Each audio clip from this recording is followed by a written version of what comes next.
Well, thank you for taking a few minutes of time to stick with us as we talk about something that's pretty exciting and great with Network Beyond and the International Training Institute. These have been, as you've been following us, pretty exciting days. These days we've been thinking about this idea of passing the torch. Yeah.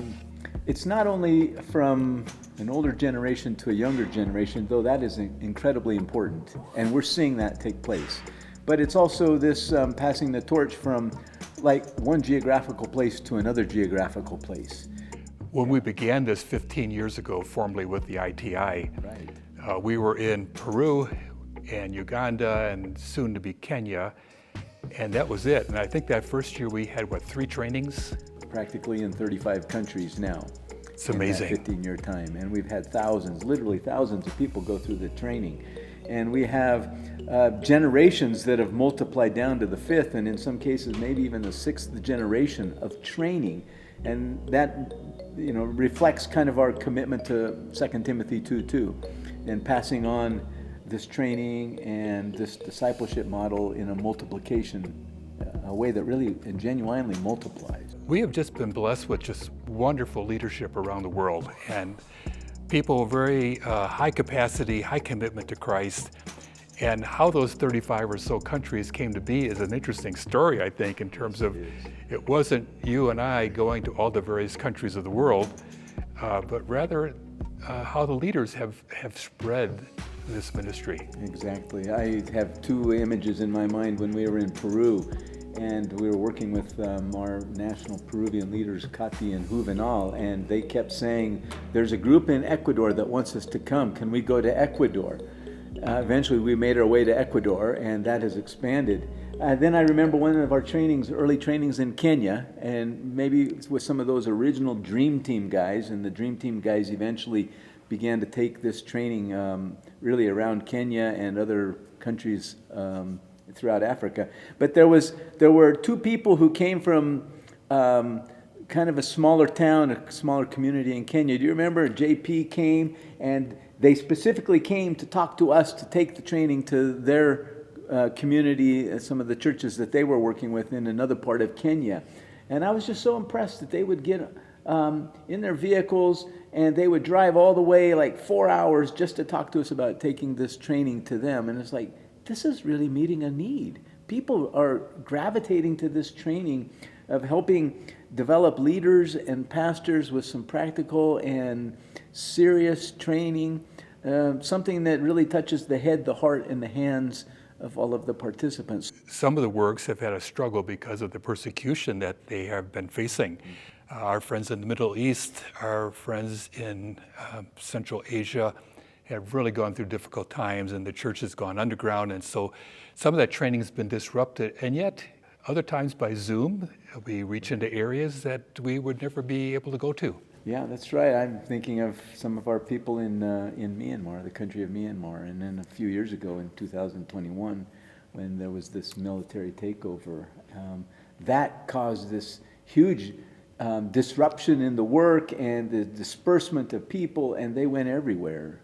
We still have to look for the positive side, even in the middle of that kind of deep suffering and challenge. Right. This whole idea of, we call it to 1,000 generations, and that's really gripped the hearts of our leaders of wanting to multiply their lives to make disciples who will make disciples. And this year we're really theming that around the idea of passing the torch. And the idea, we've all seen it of these, before the Olympics come to be, these runners take this torch from where they are and going to the Olympic city, and they run and walk, and then they pass the torch to the next person and then to the next person. And it kind of captures the idea of what we're talking about, of passing the torch. Right. And some of this is really interesting. I know you work with personally some of these people groups and even age groups. We think of passing the torch, and we think of some of these young people that we get to work with, that are maybe 18 to 30 years old, and they have such great passion and such great commitment to Christ, and they really want to be entrusted with the work, and they want to carry it forward.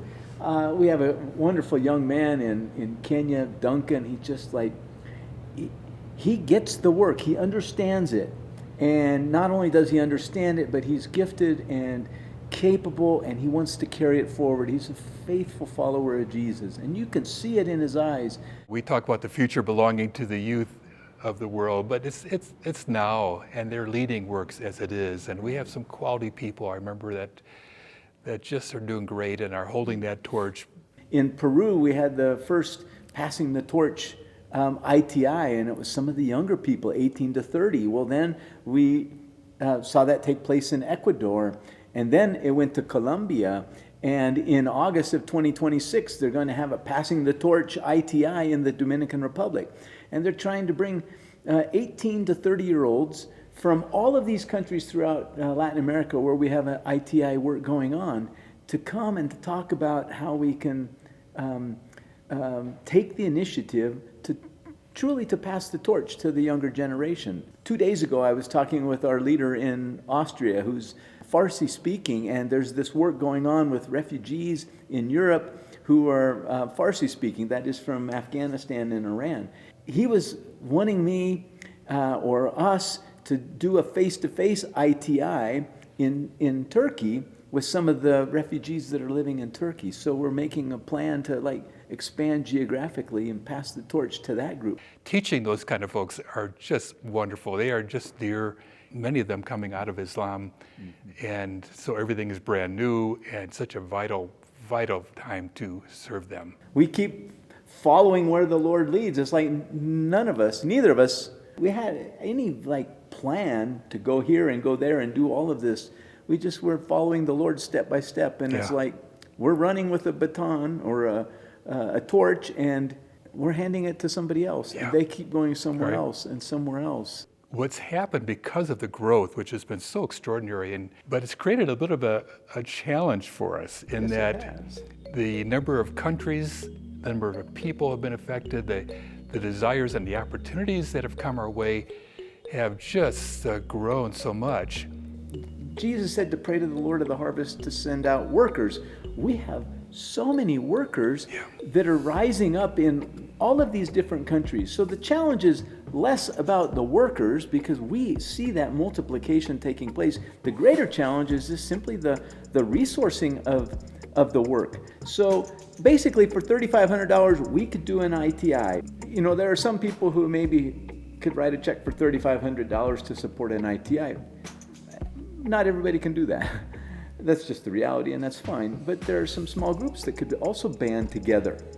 10 people, $350, that's $3,500 right there. So they could, as a small group, support one of these ITIs. That'd be great. I know we have a team of people that give $50 a month, or people who give from time to time. But every person matters. When ministry multiplies like this, we have different spiritual generations, we call them, of people. So for example, there are folks in our 5th and 6th generation that I have not met, but our leaders have met, and they work with them. And we are seeing the need. We need to invest very heavily in terms of the training and maybe a second tier of training to those core workers that serve Jesus so faithfully, who are going to be training others that will be doing the same things they do and in turn training others. In February of 2026, we hope to bring some of the very key leaders from Latin America and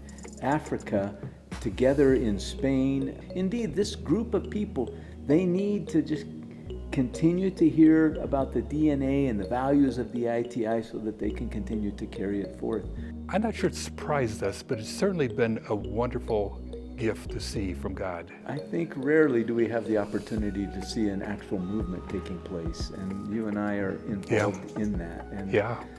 And to see the changed lives now as we hear the stories of people who've gone through the training, whose lives have been touched, and who are different people. Their hearts have been touched and they're committed. Our hearts have been touched by God in doing this work, and if you've seen this video and somehow you feel like your heart has been touched, we would love to talk to you about how you can help support the work of the International Training Institute around the world.